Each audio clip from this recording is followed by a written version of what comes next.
আল্লাহ তাবারক তাআলা পবিত্র কালামুল্লাহ শরীফের ভিতরে আয়াতটির ভিতরে বর্ণনা দিয়েছেন। আমি আলোচনা করব, এই আয়াতের উপরে আলোচনা করে আমার বক্তব্য সমাপ্ত করব ইনশাআল্লাহ। 1 থেকে 1.5 ঘন্টা সময় যাই লাগুক, আপনারা বসবেন তো ইনশাআল্লাহ? কথা কয় না, জোরে বলি ইনশাআল্লাহ।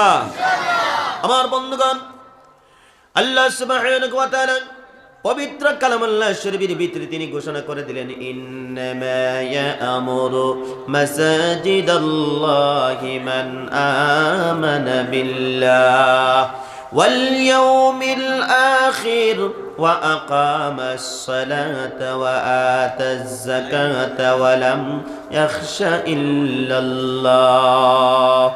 আল্লাহ পাক রব্বুল আলামিন বলেন, প্রথম নম্বর আল্লাহ পাক রব্বুল আলামিন ঘোষণা করে দিলেন, এই যে মসজিদ আল্লাহর ঘরটা আপনারা দেখতে পাইতেছেন, এই মসজিদ রক্ষণাবেক্ষণ কারা করবেন, এই মসজিদের দায়িত্বভার কারা গ্রহণ করবেন? আল্লাহ পাক রব্বুল আলামিন বলেন, যারা আমি আল্লাহ পাক রব্বুল আলামিনের প্রতি ঈমান এনেছে, বিশ্বাস করেছে, তারাই এই মসজিদের রক্ষণাবেক্ষণ করবে। চিল্লিয়ে বলেন সুবহানাল্লাহ। যারা আল্লাহর প্রতি বিশ্বাসী, যারা আল্লাহর প্রতি ঈমান এনেছে, তারা এই মসজিদ আল্লাহর ঘরে রক্ষণাবেক্ষণ করবে। তারা এই মসজিদের যত জরুরত আছে তারাই পূর্ণ করবে। যারা ঈমানদার, যারা আমরা আল্লাহর প্রতি বিশ্বাস করেছি, ঈমান এনেছি। প্রিয় হাজিরিন, আল্লাহর প্রতি আমরা কেন ঈমান আনব, আল্লাহর প্রতি কেন আমরা বিশ্বাস করব? গভীর মনোযোগ দিয়ে কথাগুলো শুনেন। আল্লাহ পাক রব্বুল আলামিন যা কিছু সৃষ্টি করেছেন, কোরআনুল কারীমের ভিতরে আল্লাহ পাক রব্বুল আলামিন বর্ণনা দেন, ইন্নাল্লাহা লা ইয়াখফা আলাইহি শাইউন ফিল আরদি ওয়ালা ফিস সামা। আল্লাহ পাক রব্বুল আলামিন বলেন, নিশ্চয় আমি আল্লাহ পাক রব্বুল আলামিন যা কিছু সৃষ্টি করেছি, সব কিছু আমি আল্লাহ পাক রব্বুল আলামিন প্রকাশ্যভাবে সৃষ্টি করেছি। গোপন করে আমি আল্লাহ পাক রব্বুল আলামিন কোনো কিছুই সৃষ্টি করি নাই। চিল্লিয়ে বলি সুবহানাল্লাহ। আল্লাহ পাক রব্বুল আলামিন যা কিছু সৃষ্টি করেছেন, সব কিছু প্রকাশ্যভাবে সৃষ্টি করেছেন। গোপন করে আল্লাহ তাবারক তাআলা কোনো কিছু বানাই নাই। যেদিকে তাকাবেন সেদিকে আল্লাহর রহমত, আল্লাহর কুদরতগুলো দেখতে পাবেন। আল্লাহ পাক রব্বুল আলামিন বলেন, বান্দারে, তোমাদেরকে আমি আল্লাহ পাক রব্বুল আলামিন কিরকম করে সৃষ্টি করেছি, তোমরা একটু গভীর মনোযোগ দিয়ে কথাগুলো শুনে নাও। আল্লাহ পাক রব্বুল আলামিন মানুষ সৃষ্টি সম্পর্কে বলেন, হাল আতা আলাল ইনসানি হিনুম মিনাদ দাহরি লাম ইয়াকুন শাইআম মাযকুরা।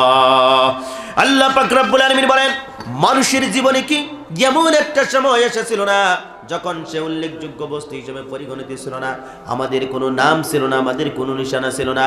আল্লাহ পাক পরওয়ারদিগার আলম আমাদেরকে দুনিয়ার জমিনের মধ্যে সৃষ্টি করে পাঠিয়ে দিয়ে মানুষের সঙ্গে আল্লাহ পাক রব্বুল আলামিন আমাদেরকে পরিচয় করিয়ে দিয়েছে। চিল্লিয়ে বলি সুবহানাল্লাহ। আল্লাহ পাক রব্বুল আলামিন আপনি আমাকে দুনিয়ার জমিনের মধ্যে সৃষ্টি করে আল্লাহ পাক রব্বুল আলামিন মানুষের সঙ্গে আমাদেরকে পরিচয় করিয়ে দিয়েছেন। আমাদের প্রত্যেকজন মানুষের এক একটা পরিচয় আছে। কে গো ভাই, আছে না নাই? কথা কেন, আছে না নাই? আমার ভাষা কি বোঝা যায় ভাই? আমি তো বরপেটার লোক, আপনাদের বরাকবিলির যেটা ভাষা হয়তো আমি বলতে পারি, কিন্তু আমি আগেই বলে নিয়েছি, ওই মাহফিলেও বলেছি, আজকেও বলে নেই, কিন্তু আপনাদের এই ভাষায় আমার ওয়াজ করতে অনেকটা জুলুম হয়। বাংলা ভাষা বোঝা যায় তো ইনশাআল্লাহ? সম্মানিত হাজিরিন, খেয়াল করুন, লক্ষ্য করুন, আল্লাহ পাক পরওয়ারদিগার আলম আপনি আমার ব্যাপারটা নিয়ে বলেন, বান্দারে, তোমাদেরকে দুনিয়ার জমিনের মধ্যে আমি আল্লাহ পাক রব্বুল আলামিন সৃষ্টি করে তোমাদেরকে পরিচয় করিয়ে দিয়েছি মানুষের সঙ্গে। আমাদের কোনো অস্তিত্ব ছিল না, নাম ছিল না, নিশানা ছিল না।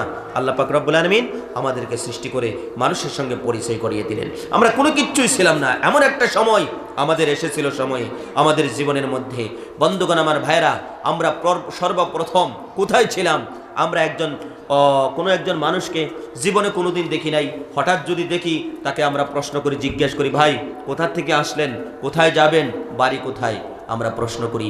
কিন্তু নিজেকে কোনোদিন এই প্রশ্ন করলাম না, আমি ছিলাম কোথায়, কোথায় আসলাম, আবার কোথায় চলে যাব, এই প্রশ্ন নিজেকে কোনোদিন করালাম না।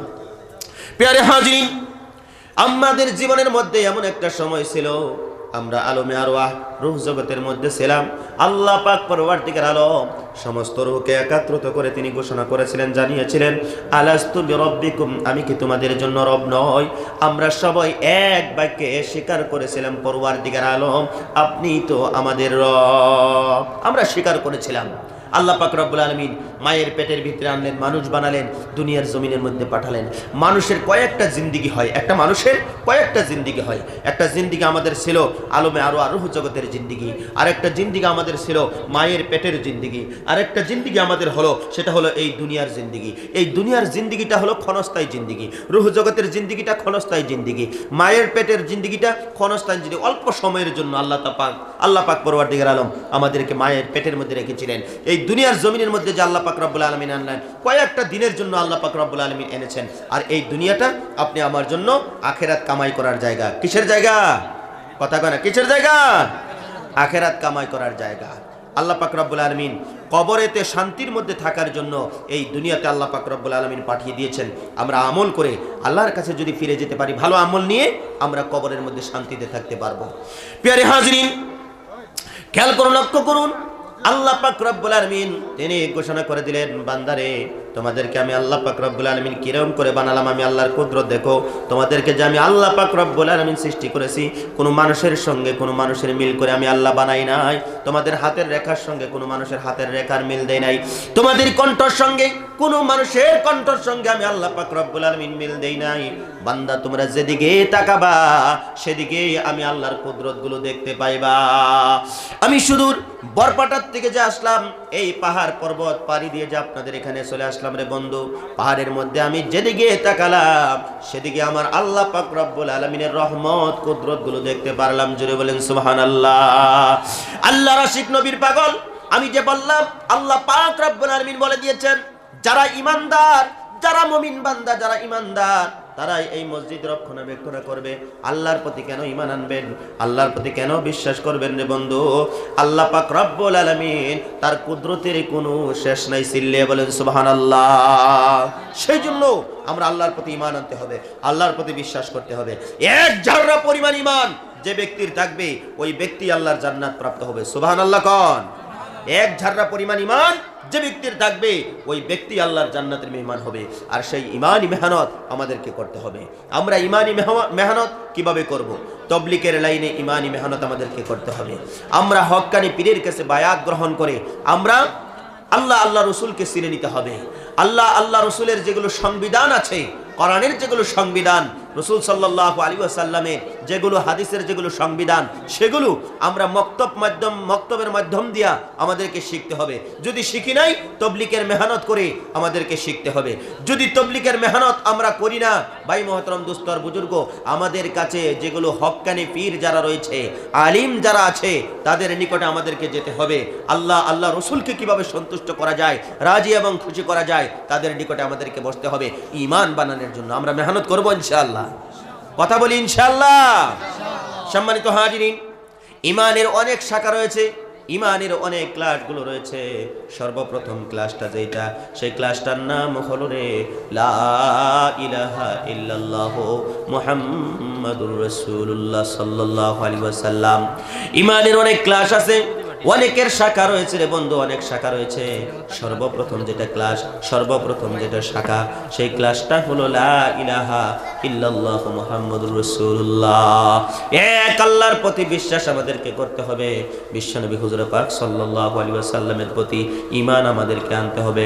যদি আনতে পারি গো বন্ধু, দুনিয়াতে আমরা কামিয়াবি হতে পারবো, আখিরাতের ময়দানে আমরা কামিয়াবি হয়ে যাব। যারা ঈমানদার তারাই মসজিদ রক্ষণাবেক্ষণ করবে। বন্ধুগণ, আমাদেরকে 7টা জিনিসের উপর ঈমান আনতে হবে। আপনারা জানেন, আমানতু বিল্লাহি ওয়া মালাইকাতিহি ওয়া কুতুবিহি ওয়া রাসূলিহি ওয়াল ইয়াউমিল আখিরি ওয়াল কদরি খাইরিহি ওয়া শাররিহি মিনাল্লাহি তাআলা ওয়াল বাসি বাদাল মাউত। এখানে 7টা জিনিস দেওয়া আছে। এগুলো বস্তুর উপরে আমাদেরকে ঈমান আনতে হবে, বিশ্বাস করতে হবে। আমরা বিশ্বাস করব, ঈমান আনবো ইনশাআল্লাহ। যুবক জোরে বলো ইনশাআল্লাহ। প্রিয় হাজরিন, 2 নম্বরে আসুন।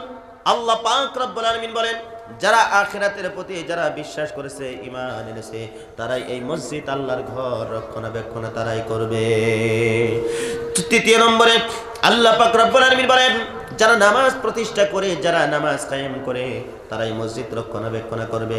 5 নম্বরে 4 নম্বরে আল্লাহ পাক রব্বুল আলামিন বলেন, যারা মালের যাকাত দেয় গো বন্ধু, তারাই এই মসজিদ রক্ষণাবেক্ষণ করবে, মসজিদের দায়িত্বভার গ্রহণ করবে। 5 নম্বরে আল্লাহ পাক পরবর্তীকার আলম বলেন, ওয়ালাম ইয়াখশা ইল্লাল্লাহ, যারা আল্লাহকে ভয় করে, যার অন্তরের মধ্যে আল্লাহর ভয় আছে, তারাই এই মসজিদ আল্লাহর ঘর রক্ষণাবেক্ষণ করবে। তারাই এই মসজিদের মধ্যে আসে কপালখানা দিয়ে মাবুদকে সেজদা দিয়ে বলবে, আল্লাহ আমি তোমার গোলাম, অন্য কারো গোলাম নয়। যার অন্তরের মধ্যে আল্লাহর ভয় আছে বন্ধু, তারাই এই মসজিদ রক্ষণাবেক্ষণ করবে। বন্ধু গভীর মনোযোগ দিয়ে কথাগুলো শোনেন। অন্তরের মধ্যে কিরকম ভয় আমাদের আছে রে বন্ধু? আমাদের অন্তরের মধ্যে ভয় নাই। আল্লাহকে ভয় করি না, জাহান্নামকে ভয় করি না, মৃত্যুকে ভয় করি না, কবরকে আমরা ভয় করি না রে বন্ধু। কারণ দুনিয়ার মায়ায় পড়ে আমরা সব কিছু ভুলে গিয়েছি। সব বলা যাবে না ভাই, আল্লাহকে বলা যাবে না। কবরের আযাব নিশ্চিত, আপনি জেনে রেখে দেন, কবরের আযাব নিশ্চিত আছে। আপনি যদি এই দুনিয়ার জমিনের মধ্যে পাপ করে, গুনাহের কাজ করে যদি আল্লাহর কাছে যদি যান, তাহলে কবরের মধ্যে আপনার জন্য আযাবের ব্যবস্থা আছে। আর যদি এই দুনিয়ার জমিনের মধ্যে থেকে 60 বছর, 70 বছর, 80 বছর, 90 বছর জিন্দেগি যদি ভালো কাজ করে যদি আল্লাহর কাছে যদি আপনি চলে যেতে পারেন, কবরটা আপনার জন্য আরাম আয়েশের জায়গা হবে। যেরকম সন্তান মায়ের কুলের মধ্যে বাচ্চারা যেরকম ঘুমাসে, কোনো টেনশন থাকে না, কোনো চিন্তা থাকে না, অনুরূপভাবে আপনি যখন দুনিয়ার জিন্দেগির মধ্যে থেকে হালাল হারাম পাক না পাক বুঝে আমল করে আল্লাহর কাছে যখন নেকি নিয়ে যখন চলে যাবেন, কবরটা আপনার জন্য নিরাপত্তার জায়গা হয়ে যাবে। সিল্লা বলি সুবহানাল্লাহ।